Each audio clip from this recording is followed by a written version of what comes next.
A história oculta de Barrabás revelada. Quem ele foi na Bíblia? Ele aparece nos evangelhos numa cena fulminante. Enquanto o Salvador é condenado, outro homem recebe a liberdade. Quem era esse Barrabás? E por que a multidão o escolheu no lugar de Jesus? Nesta narrativa, vamos separar o que os textos afirmam, o que a história sugere e o que permanece indefinido. Nos evangelhos sinóticos e em João, o episódio segue um mesmo esboço. Jesus é preso, levado a Pôncio Pilatos, e no ritual da Páscoa existe a prática de libertar um prisioneiro à escolha do povo. Diante de duas alternativas, a multidão pede a soltura de Barrabás e exige a morte de Jesus.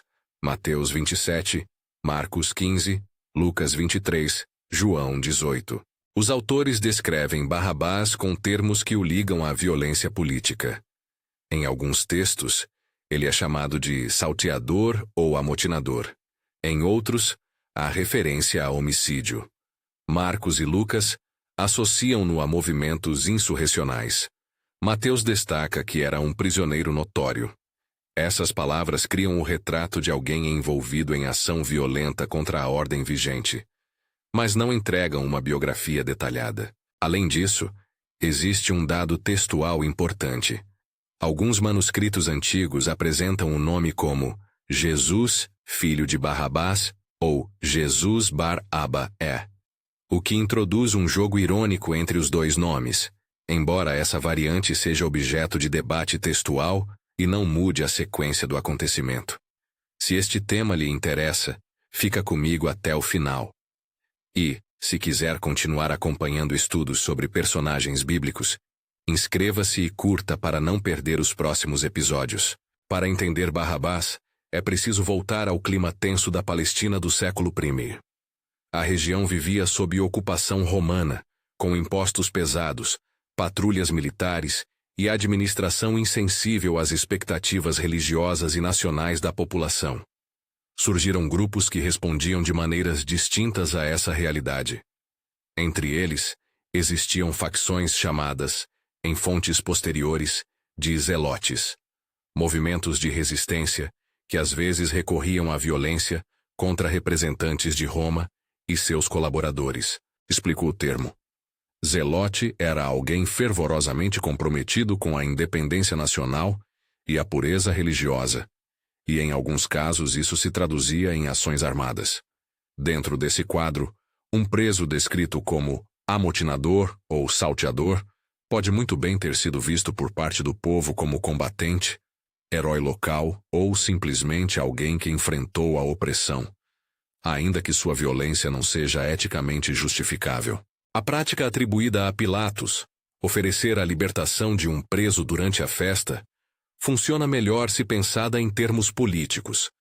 Um gesto destinado a apaziguar tensões e demonstrar magnanimidade. Alguns estudiosos sugerem que Pilatos usava essa tradição para ganhar apoio popular. Outros entendem que grupos rivais podiam manipular a escolha pública.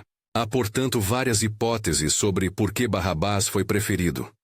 Medo das consequências de pedir a libertação de Jesus, influência de líderes religiosos que queriam silenciar Jesus, admiração por um insurgente que havia desafiado a ordem, ou simplesmente o poder da multidão influenciada pela dinâmica do momento.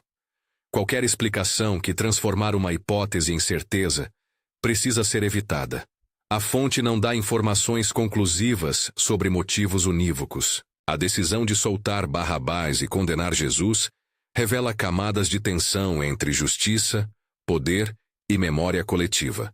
Politicamente, a soltura de um insurgente poderia ser interpretada como uma escolha por ordem e segurança, ou, inversamente, como uma expressão de rebeldia.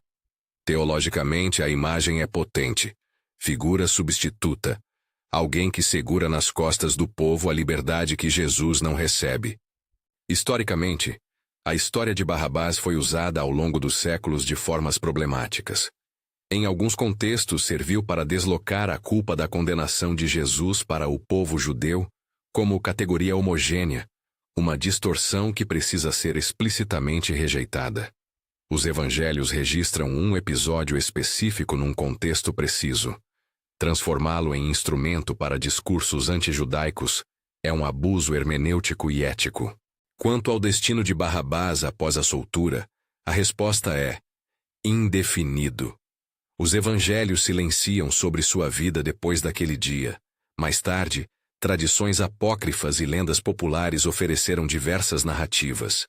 Algumas imaginam arrependimento e conversão, outras o retorno à violência. Mas essas fontes são tardias, não canônicas e muitas vezes contrariam ou simplificam o que os textos primários deixam em aberto.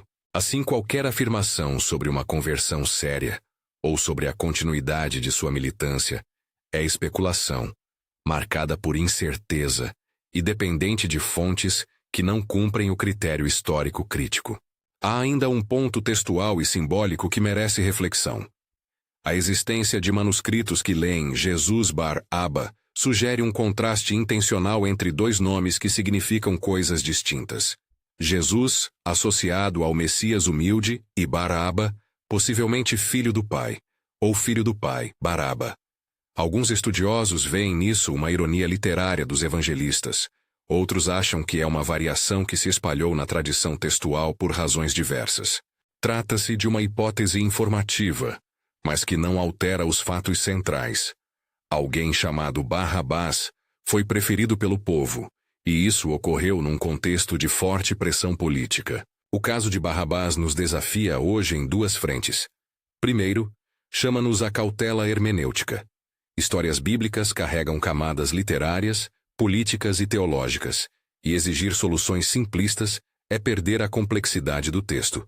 Segundo, convida a autoexame moral. Como as narrativas coletivas podem ser apropriadas para justificar atos, transferir culpas ou criar heróis e bodes expiatórios.